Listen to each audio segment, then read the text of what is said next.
are you? Do you know Chaplin?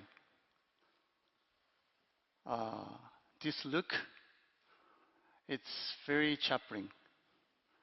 I really liked him and wanted to imitate him, but um, I'm not good at dancing. Honestly, kind of a disaster. That's why he became a hero to me. I still clearly remember a scene from Limelight. There, Chaplin imitates a rose and says this: desire is a theme of all life. It's what makes a rose want to be a rose and glow like that. It was a child when I was saw this scene and copied these small gestures without thinking. And for a moment, I felt like maybe I was dancing too. Uh, in that film, he praised desire, the desire of bug, fish, and flower, even a Japanese tree. He embodied each thing he prayed. And preparing this talk, I found myself realizing something. Uh, Maybe it doesn't really matter what I say. I mean, I just not someone with something to say. What matters is how it moves and reacts in rhythm. Maybe that's what I've seen drawn to. Again, I'm not good at dancing, but I'm not sure I'm correct. Uh, Dance is to move with rhythm.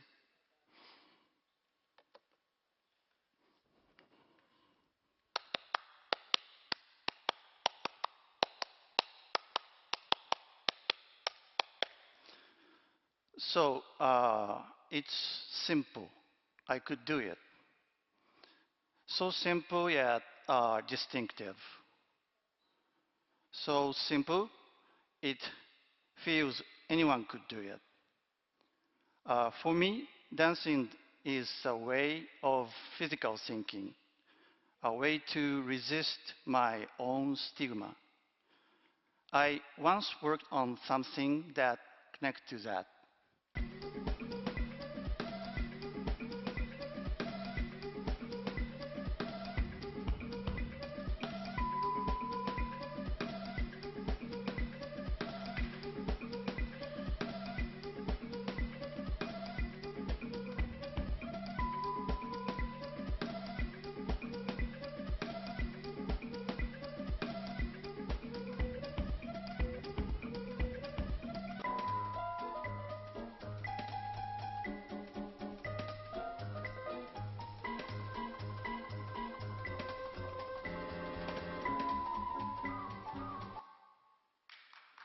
Thank you.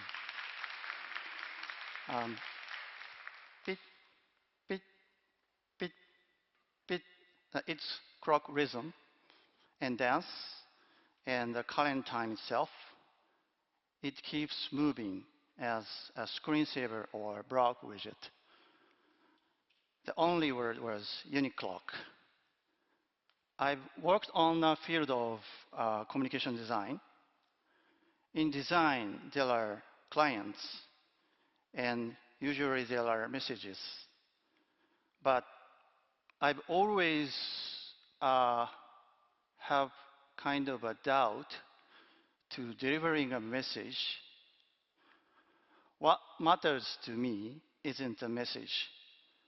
I've been drawn to something else, to becoming physically in sync with someone's time or senses, something that responds to the present moment. I still remember it clearly. It was London, 2003. Olafur Eliasson's The Weather Project. I walked into Tate Modern. A huge sun was floating in the fog. Everyone stood looking up at the sun. For some reason, I couldn't leave. I lay down and kept watching. I think I stayed there for over 2 hours. Usually, there is a constant streams of thoughts in my head. It's so messy. But during that time, the word suddenly faded away as I stayed there, just not thinking, still, then thinking, then not thinking again. I felt surrounded by possibility. Possibility to see, to be part of it, not to think, and to think. Just like a great music or a play or a film I've ever experienced, somehow I kept not thinking, and suddenly I start thinking something completely unrelated.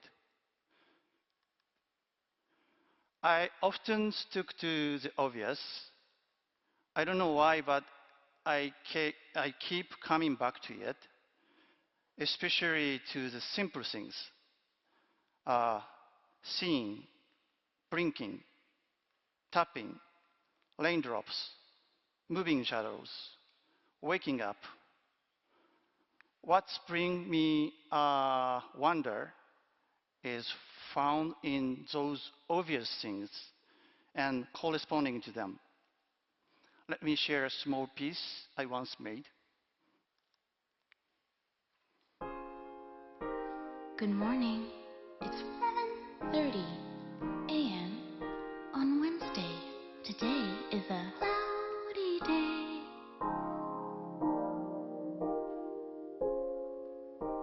Good morning. It's 7:30 a.m.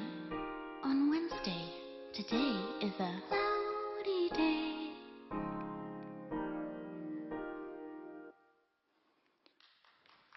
Thank you. I'm kind of sleepy, but it's a wake up music up. It speaks the current time and weather. At the beginning of this talk, I clapped to a piece by Stevie Reich.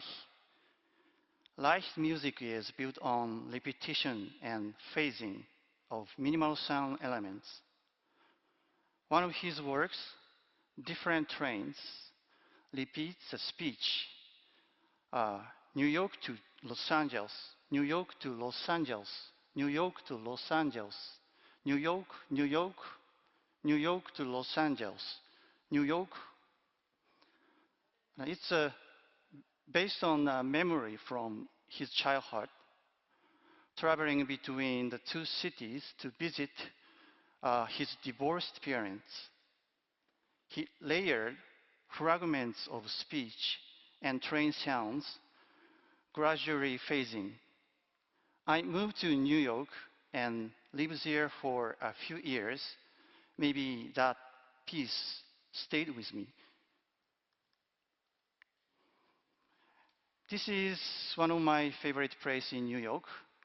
It's New York Public Library.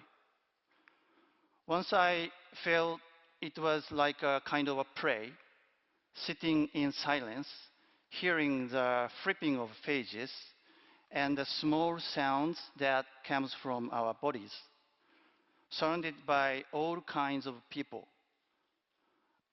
I loved lying on the grass of uh, Bryant Park, just in front of the public library.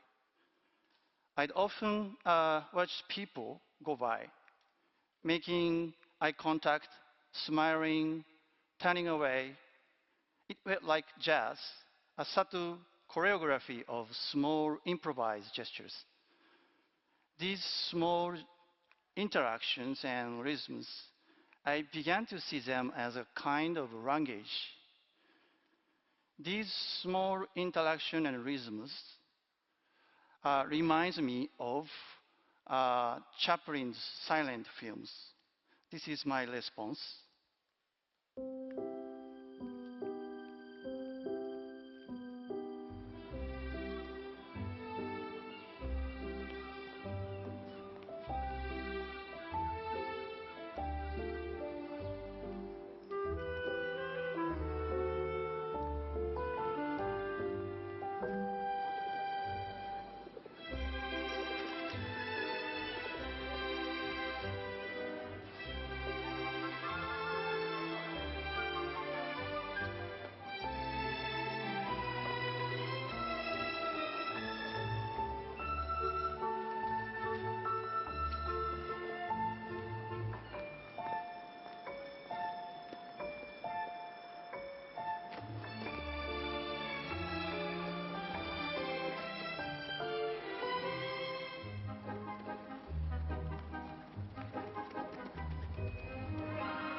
Thank you. So it's shot in London. The video is based on a visual dictionary of 73 animal courtship behaviors, which we put together ourselves. Quite serious. I always love the moments where product connect with something obvious in us. Everyone here is adult human, but we are all infant. Diaper changed, fed, crying every day. I think it's a cliche, but I like this cliche. It's so easily forgotten, invisible, and overlooked. That's where I like to begin. Once the way I sense the world completely changed, when I was living between New York and Tokyo, flying back and forth almost every month, I had a panic attack on a plane. I forgot how to breathe. We breathe about 30,000 times a day. I forgot how to repeat it. I had to return to Japan. Looking back, it was painful, but it also gave me something I could have found otherwise. It felt like a forgotten switch to feel the world differently. My sense of daily life, of stories, changed radically. I found myself drawn to those who carry their weakness, their sense of not fitting in, and their small wonder. I found myself watching Chaplin again, and somehow his words began to move me on a different level. Life is a desire, not meaning. Desire is the theme of all life, which makes a rose want to be a rose and glow like that. Later on, he repeats, rose is a rose is a rose is a rose. The funny thing is, Chaplin says it's not about meaning, but his work is full of it. I like this swing between sense and meaning. It was like stepping into a different way of thinking, like being in a new city, when even the smallest things seem to speak. One winter I was in Helsinki. I watched a film by Aki Kaurismäki. The street, the light, the room, they felt part of the film and part of the character. That stayed with me. Behind the image, there is another layer. It might look like background, but it's more than that. It shapes the tone and feeling of the scene, like a shelf. I felt strangely haunted by the idea of making a shelf. It was a long story of change and failures, but anyway, we made it and named it once. It's a modular shelf with different forms, colors, and compositions, all based on the same minimal structure, and build it yourself. It will launch next month.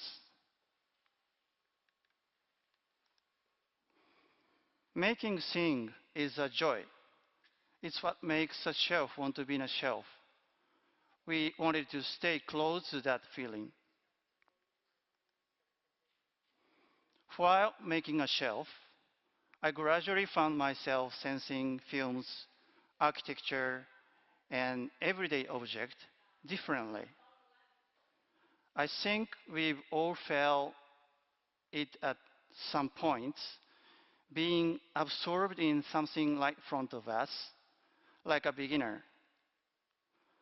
What interests me about the process of design is how it changes the way I see the world. That process can change how we relate to each other and to the things around us. For me, it's dance, sense, and once. Thank you for listening.